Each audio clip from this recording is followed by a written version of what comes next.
സൗദിയിലെ ജിദ്ദയിൽ കോട്ടയം ഡിസ്ട്രിക്ട് പ്രവാസി അസോസിയേഷൻ ഓണാഘോഷം സംഘടിപ്പിച്ചു. വ്യത്യസ്ത കേരളീയ കലാരൂപങ്ങൾ പരിപാടിയുടെ ഭാഗമായിരുന്നു. കുടുംബങ്ങൾ ഉൾപ്പെടെ നിരവധി പേർ ആഘോഷ പരിപാടിയിൽ പങ്കെടുക്കാനെത്തി. കേരളത്തിന്റെ തനത് കലാരൂപങ്ങൾ പ്രദർശിപ്പിച്ചുകൊണ്ടായിരുന്നു ഓണാഘോഷം.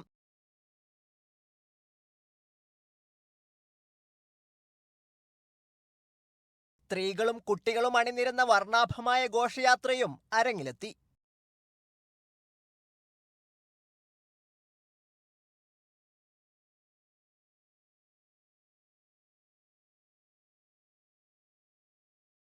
പൂക്കളവും മാവേലിയും ആഘോഷത്തിന്റെ ഭാഗമായി. വിവിധ നേട്ടങ്ങൾ കൈവരിച്ചവരെ ചടങ്ങിൽ ആദരിച്ചു. പ്രസിഡന്റ് അനിൽ നായർ, നിസാർ യൂസഫ്, അനീസ് മുഹമ്മദ്, ടോമി പുന്നപ്പൻ എന്നിവർ സംസാരിച്ചു. Sabith Saleem, media 1, Jeddah.